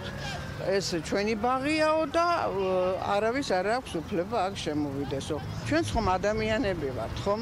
იმას თუ უნდა ჭამა ჩემ შვილიშვილსაც ხომ უნდა, ჩემ შვილსაც ხომ უნდა, მეც ხომ მინდა წამლის ყიდვა. ხატვრებსაც და მშრალი ხიდის მოვაჭრეებსაც პროექტის დასრულებამდე ახალ გარემოებასთან შეგუება მოუწევთ. მათი ღია გამოფენებიც და ბაზრობაცარეაბილიტაციო არეალშია, რაც მათ კეთილმოწყობას გულისხმობს. თავარი რაც გავაკეთეთ და რაც აზრი დაიბადა, ეხლა რაღაცნაირად ჩაკეტილი იყო ეს ზონა, გავაკეთეთ მიწისქვეშა გვირაბი, რომელიც ამას ორივეს და თავისთავად აი ეს სიმჭიდროვე ცოტათი აქეთკენაც გადმოვიდოდა, აქეთ ამხარე ცოტა იქით გადავიდოდა და რაღაც გაერთიანებისთვის გაკეთდა ესე. განახლებული და სტილის დაცვით აღდგენილი ტერიტორია პროექტის მიხედვით თვით დასაქმებულებს, მომხმარებლებს, ტურისტებსაც კი განსაკუთრებულ კომფორტს უქმნის. ორივე ხიდი წარმოადგენს კულტურული მემკვიდრეობის უძრავ ძეგლს. შესაბამისად, კულტურული მემკვიდრეობის კანონისა, მათზე დასაშვები, როგორც კულტურული მემკვიდრეობის ძეგლებზე, მათზე დასაშვებია კანონით გათვალისწინებული სარესტავრაციო ხაზი მინდა გაუსვას სამუშაოები. სამუშაოები ერთმნიშვნელოვნად უნდა წარიმართოს ძალიან დიდი სიფრთხილით, მიუხედავად იმისა, რომ ესენი ხიდები არიან, პირიქით, ძალიან დიდი გულისხმიერებით და უნდა იყოს დაცული ერთმნიშვნელოვნად სარესტავრაციო მეთოდოლოგია. როგორც ცნობილია, მე-19 საუკუნის 30-იან წლებში ამ ტერიტორიაზე მტკვრით გარშემორტყმული ორბელიანთა, მოგვიანებით კი მადათოვის კუნძული მდებარეობდა. 40-იან წლებში მტკვრის ორი სანაპიროს ერთმანეთთან დასაკავშირებლად ჯოვანის კუდიერის მიერ ორი ხიდის პროექტი გაკეთდა, რომელიც მშრალი და ზაარ ბრიუკენის ხიდების სახელითაა ცნობილი. რამდენად ქონდა გამოხმაურება ჩვენს პოსტ Facebook-ში, თვის რომელი ანიმაციური გმირი უყვარს, ამაზე გამოჩნდა ახალი კომენტარები? კი, ბევრი კომენტარია თან, ერთი მომეწონა ყველაზე მეტად, ესე იგი, პირველი რომელია თქვენი საყვარელი ანიმაციური ფილმი იყო, კითხვა და პასუხობა, პირველი ქართული ტრანსფორმერები, შაქრო და ზაქრო. ძალიან ტოპ კომენტარი. ტრანსფორმერები როგორ საუბრობდნენ ერთმანეთში გახსოვს? ტრანსფორმერები. ბიბო ბაბო. ეს სოფიოს აცერთი ტრანსფორმერები ეგრე არ კონტაქტობენ ერთმანეთში. და არ აქვს ისეთი ქალმანქანას წამწამები რო ქონდა გიჟდე მე მგონი. დროს უსწრებდით ყოველთვის ქართველები. კარგით. კიდევ ლიდერობს ჩვენს კომენტარებს საყვარელ მულტფილმებში თოვლის გუნდა. გოგონა და თოვლის გუნდა. ხა შე რა გინდა, სულ გინდა რომ მიმღერო კაცო მე? რატო არა, ეს ესეთი. ბიბო ბაბოს მერე, კარგი და გუდა, ხო? კარგი, კიდევ წუნა და წრუწუნა, რა თქმა უნდა, საზამთრო მაგარიაო, საზამთრო მეც ძალიან მიყვარს, ჩემი საყვარელი მულტფილმი. ხილია. და ძირითადად ყველა წერს, რომ ყველა უყვართ, მაგრამ აი ერთის გამორჩევა ძალიან ძნელია, რაც მე ვეთანხმები, იმიტომ რომ ქართული მულტფილმები მეც ძალიან პატარა ვიყავი, სულ ტელევიზორში გადიოდა ხოლმე, სულ უყურებდი ხოლმე და ყველაზე მეტად წუნა და წრუწუნა დამამახსოვრდა და საზამთრო მიყვარდა, ჯანსუღ კახიძის სიმღერა დღემდე ძალიან მიყვარს. კარგით, ახლა იცი ჩვენ თანაგუნდელი ვაკაჭი ხიდაშელის მამა ბესარიონ ხიდაშელი, ბესო ხიდაშელი არის ანიმატორი და ძალიან ბევრ ქართულ მულტფილმზე აქვს ნამუშევარი. მათ შორის როგორც მახსოვს სოფლის მაშენებლებზეც, რომელიც ჯერ არ აღუდგენიათ, მაგრამ მაგის ჯერიც მოვა. ძალიან მაგარი. წერან ჩანდა აქ ჩვენთან ეკნოს მეგონი მაყურებელს ნახა რა მაგრა აღადგინეს საზამთრო და ხმაც რო გავიგე.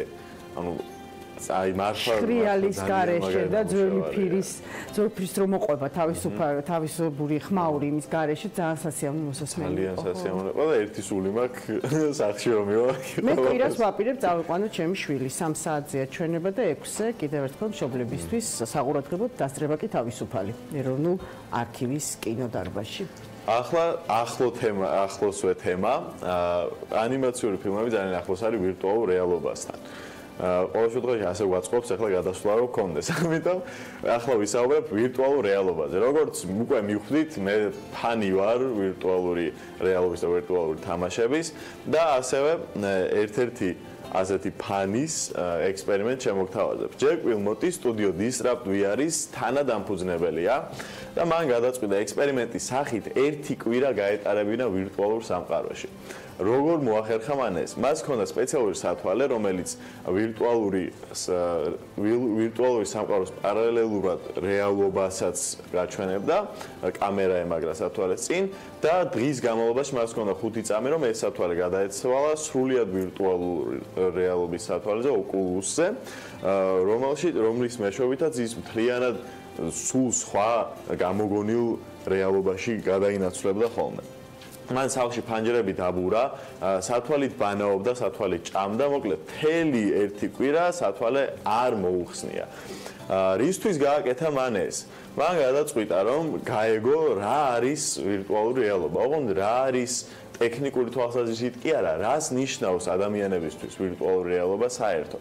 და მან გამოიტანა ესეთი საინტერესო დასკვნა. ვირტუალური რეალობა არის ის, რაც ჩვენ გვინდაო.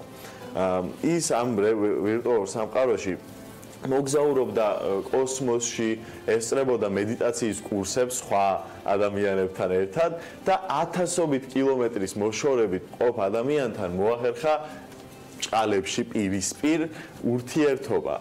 VR ჩატის დახმარებით სპეციალური პროგრამა, რომელიც გადაძლევს საშუალებას სოციალიზდეთ ვირტუალურ სამყაროში სხვა ადამიანებთან ერთად. საბოლოო ჯამში 1 კვირის თავზე, როცა ეს სათვალეები მოიხსნა, არაფერი არ სჭირდა. მცირე დეზორიენტაციის და თავბრუცხობის გამო გარდა უბრალოდ ბოდიში, რომელმაც ძალიან მალევე გაუარა. და ერთი ძალიან საინტერესო ფრაზა თქვა: ყველაფრის რეპლიკაცია შეგიძლია ადამიანს ვირტუალურ სამყაროში. ყველაფერი შესაძლებელია, მაგრამ ერთადერთი რამ, რაც ყველაზე მეტად მომენატრა, სანამ იქ ვიყავიო, არის ბუნებაო, რომლის ენერგეტიკასაც და სუნსაც ვერასდროს ვერ შევძლებთ გარდაუქმნათ ვირტუალურ სამყაროდო. დღეისათვის სულ ეს იყო. მე გემშვიდობებით ორშაბათამდე და ორშაბათს გპირდებით კიდევ უფრო მეტ საინტერესო და სულელურ ამბებსაც. საორშაბათე სულელობებით ბაჩი ვალიშვილი, როგორც ხვდებით, მომავალ კვირამდე გვემშვიდობება. მანანა მენაბდე გვიმღერებს დღეს პირდაპირ ეთერში რეკლამის შემდეგ პირველამდე მუსიკალური პარასკევი იწყება.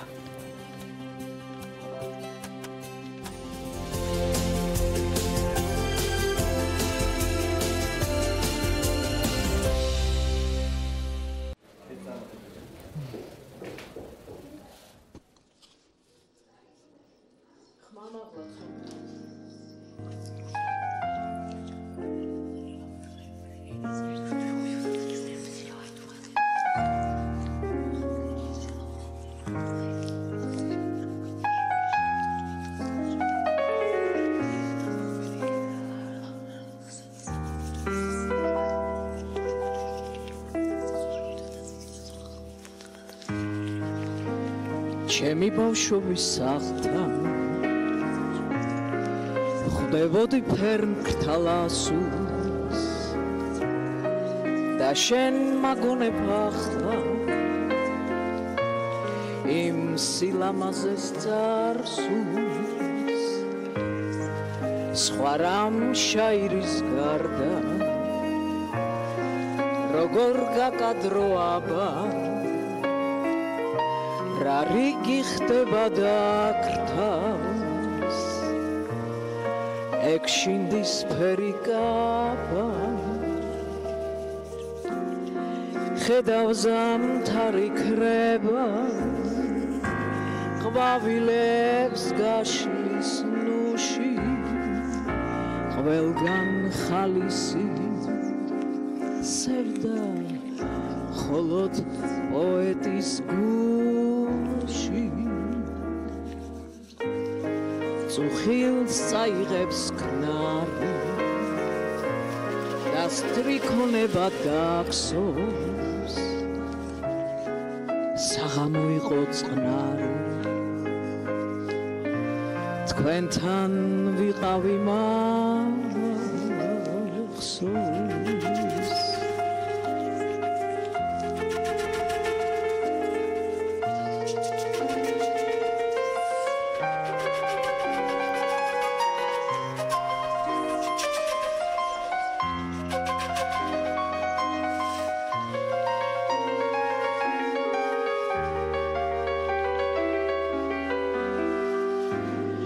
ხედავ ზამთარი ქრება ყვავილებს გაშლის ნუში ყველგან ხალისი სევდა მხოლოდ პოეტის გულში წუხილს წაიღებს ქნარი და სტრიქონება დაგსობს საღამო იყო წყნარი თქვენთან ვიყავი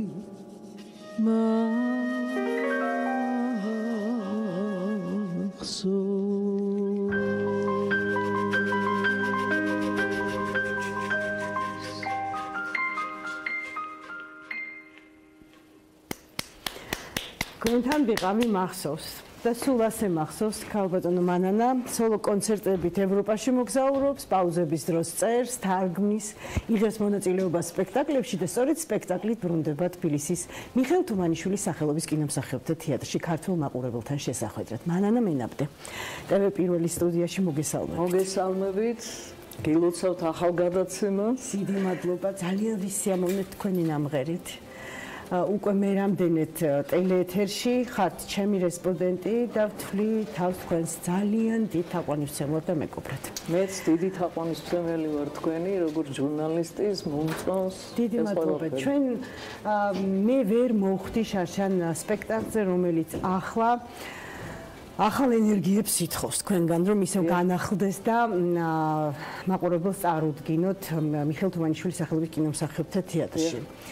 გავიდა 2 წელი, ხო? თუ 1 წელი. 2017 28 აპრილს იყო პირველი პრემიერა, მაგრამ რამდენიმე სპექტაკლი ვითამაშეთ იმის გამო, რომ რაღაც ცვლილებები მოხდა თეატრში და ამის გამო მეც წასული ვიყავი და სულ რამდენიმე სპექტაკლი ვითამაშეთ და თამამად შემიძლია ვთქვა, რომ 3 და 4 აპრილს კვლავ პრემიერა. იმიტომ დიდი ხანი არ გვითამაშია.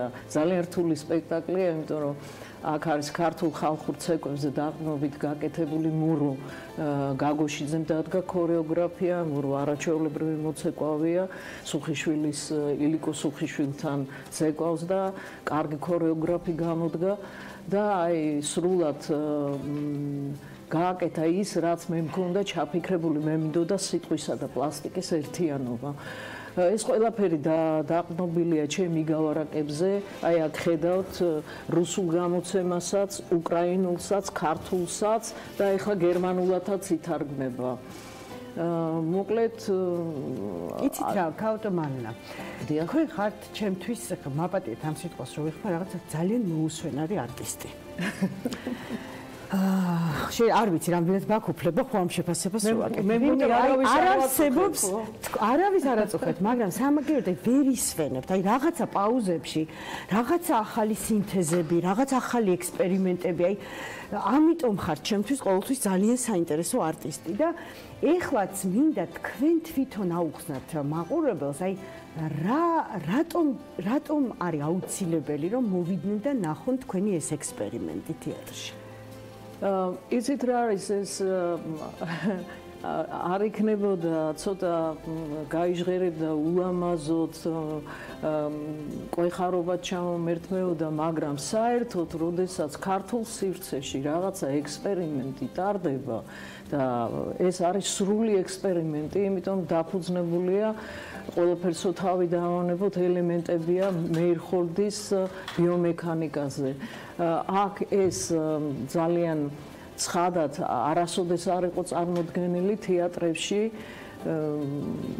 მაგრამ თუ აი ყველაზე დიდი ექსპერიმენტი და გენიალური სპექტაკლები გვაჩუქა და დღემდე გჩუქნის ბატონი რობერტ სტურუა და იხავით თქვენ მის ბოლო წარმოდგენაზე მე 3 თვე აქ შარშან ნოემბერში წავედი და მე 3 თვე აქ არა ვარ, მაგრამ ნახე ვანო და ნიკო ჩემი საყვარელი დიახ მიხედვით და სხვათა შორის ეს იყო ჩემი სადიპლომო სპექტაკლი. მართლა? დიახ, სადიპლომო. მოგისინჯავთ, ანუ მოსკოვში, ოღონდ მე ხომ გიწის დავამთავრე სარეჟისორო და იქ და რა თქმა უნდა, როცა ექსპერიმენტს აკეთებ, ადამიანი მანანამენამდე იქნება ეს თუ ვიღაც სხვა, მე ვფიქრობ, რომ ალბათ საინტერესოა რომ მიხვიდე და ნახო, შეიძლება კარგია, შეიძლება არ ვარგა, მაგრამ ეს არის სრული ექსპერიმენტი.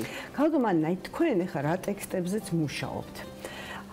ჩვენ თარგმანსაც გავიხსენებთ, მაგრამ აი იგივე ამ ექსპერიმენტებში ხო ყველგან ეს გამოირჩევა საოცარი სისადავით. აი ხო ვანო და ნიკო ერლო-მახვლედიანის ეს ტექსტები ხო არის რაღაც ძალიან მარტივი, ძალიან მოკლე, ძალიან ადვილად აღსაქმელი, არ ვიცი. ეს თქვენთვის კარგი სააზროვნო და სამოძრაო სივრცეა ეს სიმარტივე? დიახ, სიმარტივე ჯერ ერთი აბა შეხედეთ როგორი მარტივი და დიდებულია ჩვენი ეკლესიები. აი ეკლესიაში რო შედიხარ ჩვენ ეკლესიაში ჩვენ საერთოდ გვახასიათებს სიუბრალოვე და ამავდროულად ხელოვნების ნიმუშები მაქვს ხედველობაში, ამავდროულად აი რაღაც ძალიან საოცარი ამაღლებულობა და სიდიადე და ეს ალბათ მარტო ჩემში კი არ ზის, ეს ყველა ქართველში ზის, ღირებულ ქართველში ალბათ, ვინც რაღაც ხელოვნებას, ნამდვილ ხელოვნებას ემსახურება და აი ეს სისადავე, უფრო სიმარტივე კი არა, სისადავე, უფრო ალბათ ძალიან მნიშვნელოვანი. და ხარმსიც ამიტომ აღმოჩნდა თქვენი თქვენ სამიზნეში. იცით ხარმსი იცით რატომ აღმოჩნდა, იმიტომ რომ მე შემიძლია თქვა რომ აი აბსურდი ჟანრში მუშაობ, აბსურდი მაინტერესებს ძალიან, რომელიც თითქოს აბსურდია, ილუზიურია საერთოდ სამყარო, მაგრამ ამავდროულად ძალიან რეალური. და აი ეს არის ხარმსში თვალწარმტაცი და ვერ საერთოდ იცით რა სოფლიოს ყავს ძალიან ბევრი აბსურდის ჟანრში წერენ მწერლები არიან, მაგრამ ხარმსი გამორჩეულია, იმიტომ რომ მას ბავშვობა აქვს შენარჩუნებული. იცით, აი პატარა ბავშვს, აი როგორც პატარა ბავშვს ჯერა მაგალითად მე მახსოვს ჩემი თავი, რომ თოჯინებით თამაშობდი და ვითომ ჩაის ვასხამდი, ვითომ რაღაც. აი ეს რაღაცნაირად ბავშვობა იმდენად აქვს ხარმს შენარჩუნებული, რომ ეს საოცრად ხიბლავს და ეს არ არის, იცით როგორ არის, ამას ვერ შეიძენ. ეს ან გაქვს, ან არ გაქვს. აი თქვენ ახლა საუბრობდით, თქვენ ახსენეთ, რომ აკლიას ქართულ თეატრალურ სივრცეს მსგავსი ტიპის ექსპერიმენტები. ნუ მე მესმის, რომ თქვენ აქტიურად მოგზაურობთ და გერმანიაში გაქვთ კონცერტები, ხვდებით ევროპის სხვადასხვა წრეებს, თქვენი სიმღერებით, თქვენი შემოქმედებით. აი ხარმსი ითარგმნა დაახლოებით მე მგონი 8-10 თვეა გასული, ხო? მაინტერესებს, დაინტერესდა რომელიმე რეჟისორი მისი იცით რა არის ეხლა ესეც პიესებით. იცით რა არის ცუდ დროს მოხდა პრეზენტაცია იმდენად, რამდენადაც ცუდ დრო რას ნიშნავს? წასული იყო ძალიან ბევრი ადამიანი, იყო წასული დასასვენებლად. რაც პრეზენტაციას შეეხება, ხოლო როდესაც წიგნის ბაზრობა იყო, წიგნის ბაზრობაზე იყო უამრავი ხალხი. და სხვათა შორის იცით რა არის? ახალგაზრდები მაჩერებენ ქუჩაში, მოდიან წიგნით, თხოვენ ხელი მოვაწერო და ან საჩუქრად მიაქვთ ვიღაცისთვის, ან თავისთვის თხოვენ რომ ხელი მოვაწერო. რამდენიმე შემთხვევა მქონდა უკვე წასვლამდე და მე მიხარია რომ ახალგაზრდებს ასე აინტერესებთ ეს.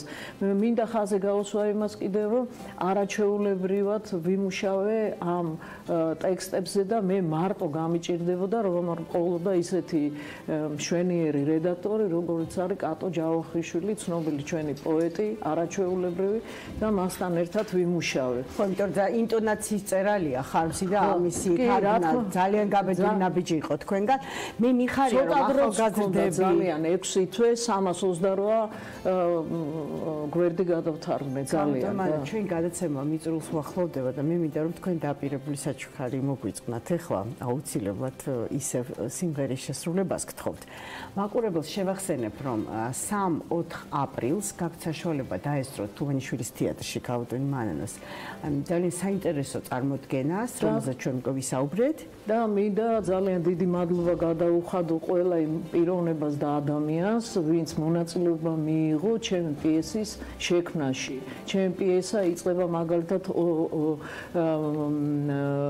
ერთი კუპლეტით, რომელიც პაატა ნაცვლიშვილის ძალიან უზარმაზარი ლექსიდან, საოცარი ლექსიდან არის ამონარიდი და მე ძალიან დიდი მადლობა მინდა მას გადაუხადო იმისათვის, რომ დიდხანს ვეძებდი მზეზე აბსურდულ რაღაცა ლექსს და აი ესე ზუსტად დაემთხვა იმ დროს გამოიცა ისა გაზეთი და ამ გაზეთში იყო დაბეჭდილი და მივმართე მას და მან ესე იგი დიდი სიხარული დამითმა ეს იყო რაღაცა ხო კიდევ ახალი ინსპირაციის კი რა თქმა უნდა რა თქმა უნდა მას გვიმღერეთ კიდევ იცით რა არის ეხა დილიდან სიმღერა მე მაინც ის არის არა ვარ გამღერებული და იმისათვის რომ ვიყო მშვიდად ვიმღერებ სპეს ბულბულს რომელიც უყვარს სულ ყველას ვიცოდა დღის პირველ ნახევარში განსაკუთრებით და სიყვარულზეა რაც თავარია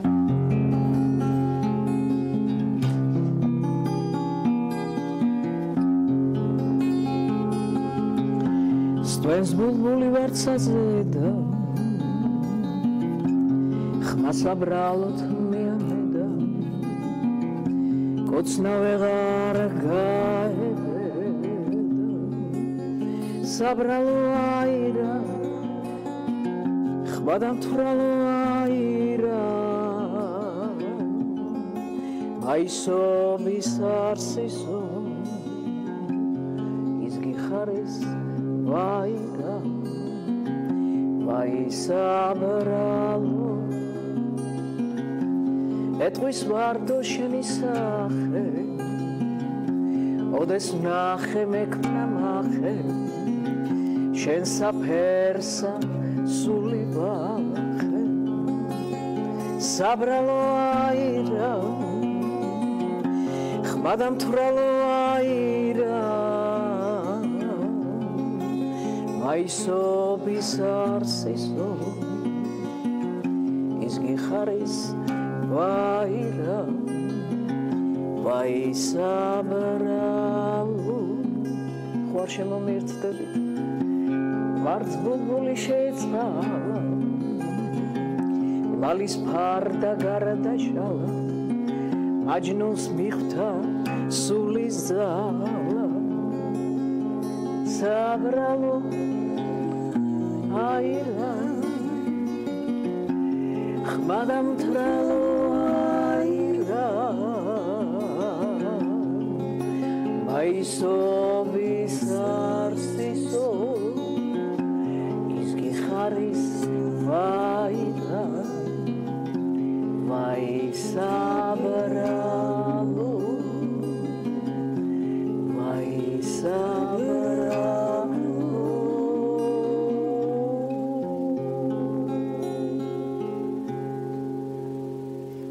დისკზე თქვენი ნამღერია სხვათა შორის მის სამღერი და ძალიან ლამაზი. ძალიან კარგია რომ თქვენ გამახსენეთ ეს სიმღერა ამ ალბომზე back vocal-ზე ნამდვილად ამ ტრეკზე ვიმუშავე და ეს ჩემთვის ახლა ძალიან გულის ამაჩუყებელი იყო, იმიტომ რომ ჩვენ სულ ხო მუსიკალურ ნომერს ველოდებოდით. მადლობა. ნომერით საშუალება თქვენთან ერთად მუსიცირების მომიტევოს მაყურებელმა ეს იყო სრული ექსპორტი. ჩვენ ორშაბათამდე გემშვიდობებით ეთერს დღის ამბებს უთმობთ და დიდ მადლობას უხდით მანანა მენაბდეს. დიდი მადლობა.